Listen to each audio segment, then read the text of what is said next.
Y quiero justamente para hablar de este tema dar la bienvenida a Andrés Martínez, magíster en Derecho Penal, especializado en Ciencias Penales y Criminología, y también a Jeffrey González, médico psiquiatra y especialista en adicciones. Andrés, Jeffrey, bienvenidos, gracias por acompañarme. Muchas gracias, Ana María. Un cordial saludo a ti, al equipo y a toda la audiencia de Cable Noticias. Andrés, arranco por... Gran saludo. Gracias, Jeffrey. Gracias, Andrés. Andrés, le pregunto a usted, ¿el mercado del narcotráfico está cambiando? Es decir, hay un movimiento a nivel mundial de drogas como la marihuana o la cocaína por drogas como el fentanilo, que son mucho más fáciles de realizar, de hacer, de producir. Es decir, ¿no se necesitan grandes laboratorios? Indudablemente la respuesta es sí, Ana María, porque el fentanilo, como tú lo indicas, al ser un estupefaciente que se puede fabricar de manera económica y distribuir fácilmente, ha hecho que los cárteles mexicanos entren en este negocio y el consumo de cocaína en Estados Unidos cada día se ha sustituido o ha empezado a reemplazarse por este estupefaciente que viene del grupo de los opioides. Incluso en ese sentido, el Centro Nacional de Prevención y Control y Prevención de Enfermedades de Estados Unidos, entre el año 2019 y 2020, se dio o pudo percibir un incremento en promedio del 50% del consumo de fentanilo y otros opioides. Y Jeffrey, le pregunto a usted, en el caso de los opioides son más fáciles de adquirir en ciertas situaciones.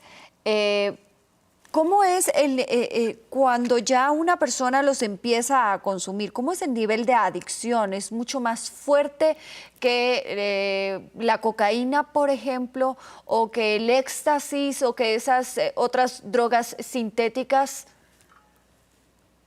Bueno, ahí hay dos preguntas en una. Digamos, en la facilidad de conseguirla y la adquisición es verdaderamente explícito, o sea, la respuesta sería sí, y de ahí que esta crisis esté afectando principalmente a Canadá y los Estados Unidos, porque recordemos que los Estados Unidos y Canadá tuvieron una crisis con opioides legales de prescripción que lleva más o menos desde finales de los 90 y principios de los 2000, popularizando o distribuyendo de manera legal a través de médicos diferentes medicamentos muy fuertes para el manejo del dolor, lo cual derivó en una creación de un nicho que hoy se está viendo, que ahí hay muchos consumidores de fentanilo, es decir, muchos empezaron con sustancias prescritas por el médico que no supieron manejar, que el médico muy probablemente tampoco supo manejar la retirada de estos medicamentos y genera todo este dilema.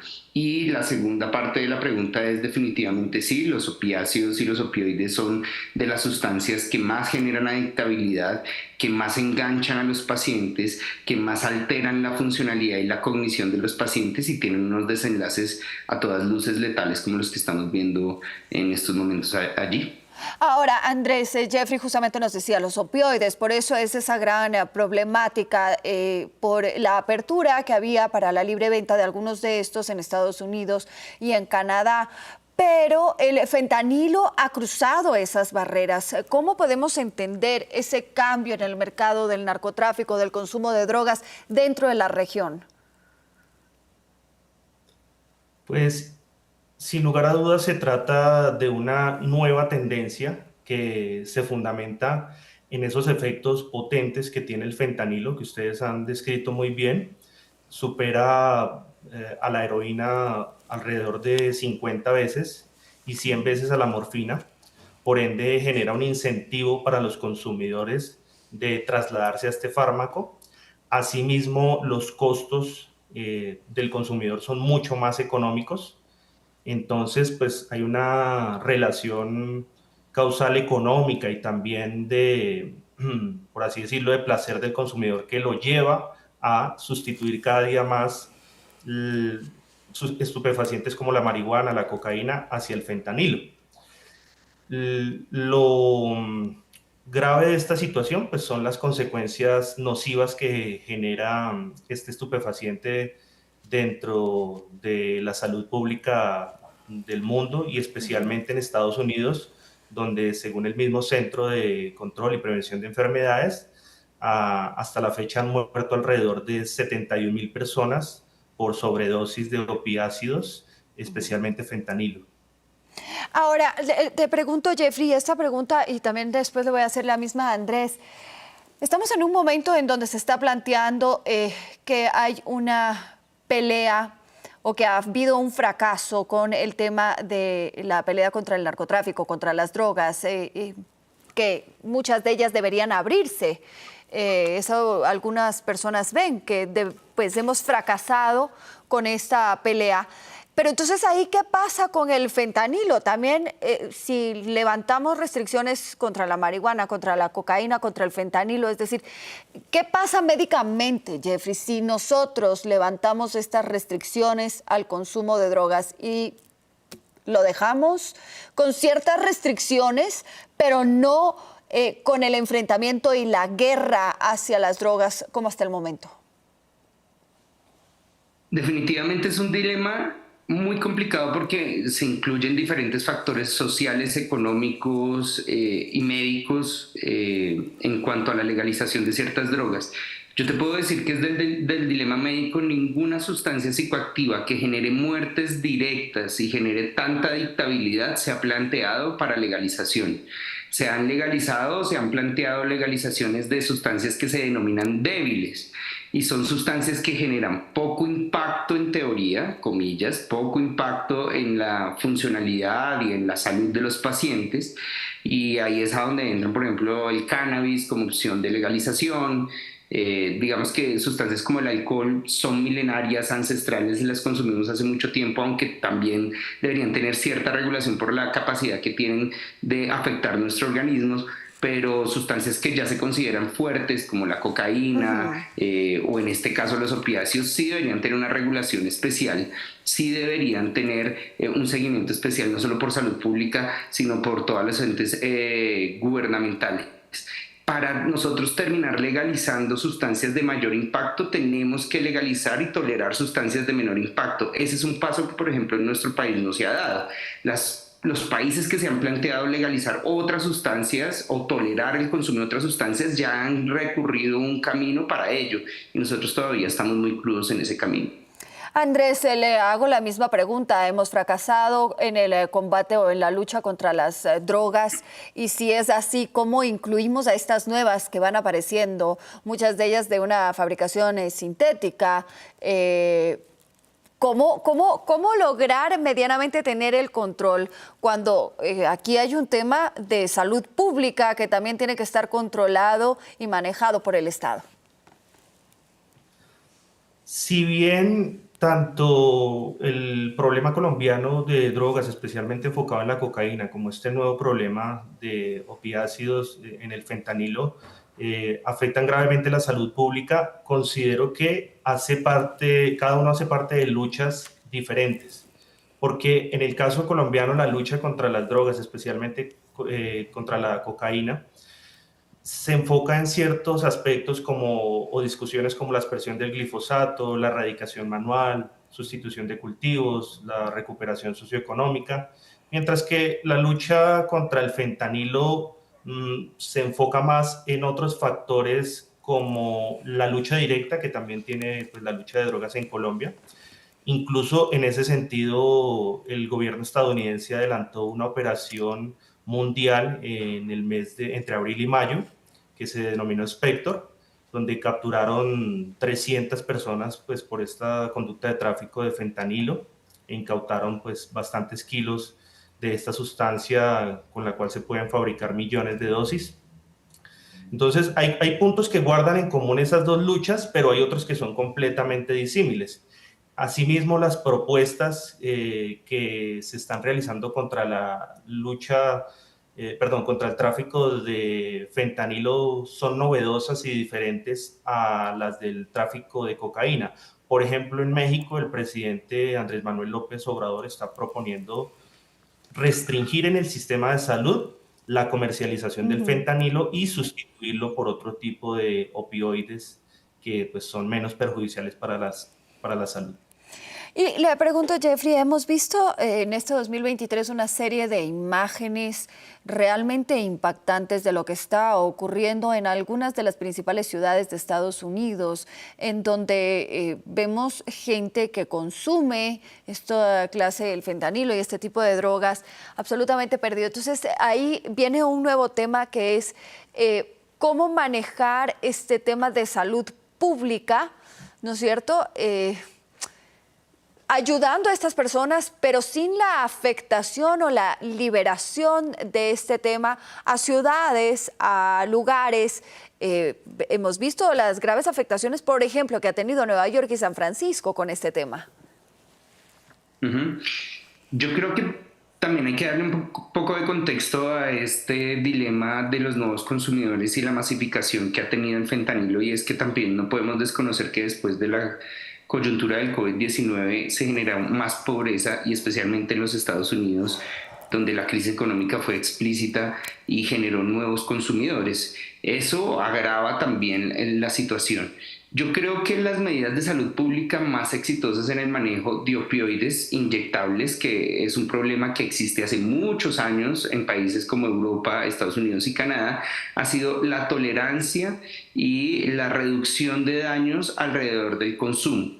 Lo que decía antes en un entrevistado, por ejemplo, las salas de consumo controlado han sido bastante exitosas, por lo menos para prevenir muertes asociadas al consumo, porque es que estamos hablando de que estos opiáceos generan muertes directas y sobredosis a gran escala, y las muertes que se están generando son dantescas y son cada vez en aumento. Entonces, generar salas de consumo controlado resulta bien interesante. Prevención primaria, digamos que con la capacitación de consumidores y habitantes de calle en el uso, por ejemplo, de la naloxona, que es un gran salvavidas en estos casos, porque es un medicamento que rompe con todo el ciclo de intoxicación del opiáceo, y el paciente vuelve a la vida prácticamente después de la aplicación de estos medicamentos. Y definitivamente la capacitación al personal médico.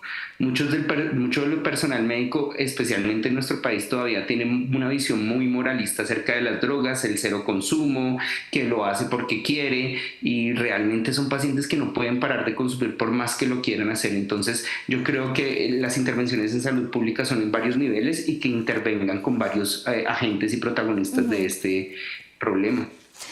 Y Andrés, tengo que ir ya cerrando, pero tengo que preguntarle qué está pasando con las políticas regionales, ¿no es cierto?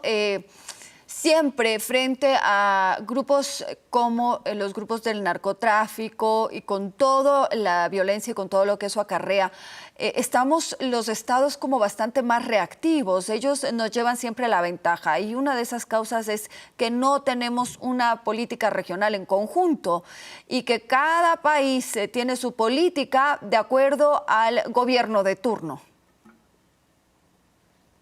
Sí, eso es cierto. En materia de lucha contra la cocaína, pues sí hay una política articulada desde hace mucho tiempo entre Estados Unidos y Colombia.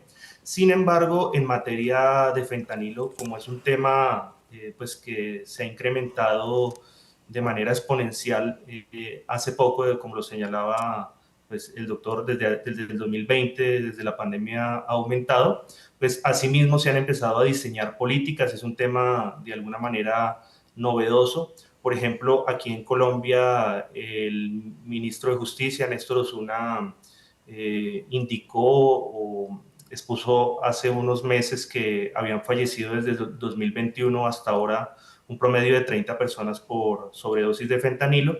Entonces, no existe una política clara de lucha, sino simplemente de atención a las personas que pues, desarrollan una adicción a este opioide.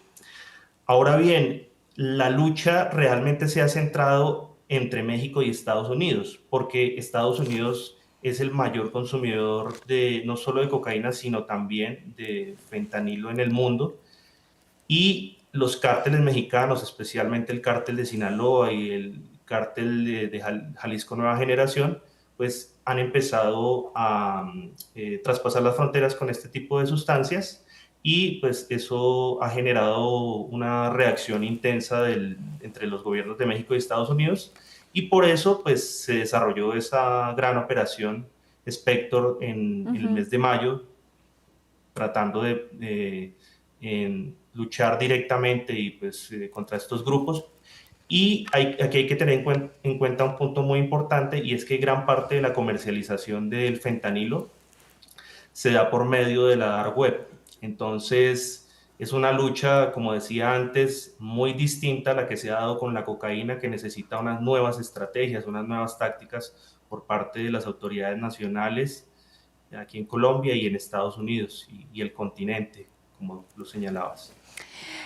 Lastimosamente se me acaba el tiempo, pero creo que, y no sé si ustedes comparten, el crecimiento en el consumo del fentanilo es una de las noticias preocupantes en este 2023, no únicamente, como ustedes lo dejaron claro, en Estados Unidos y en Canadá, sino que esto se ha ido para otras fronteras, se ha roto y estamos viendo, y quizás países como Colombia, Ecuador, Perú, somos mucho más vulnerables a este tipo de surgimiento de esta clase de consumo.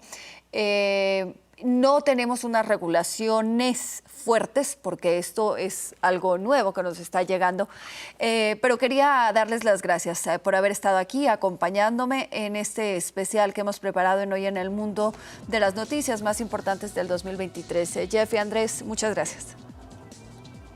Gracias, Ana María. Ustedes.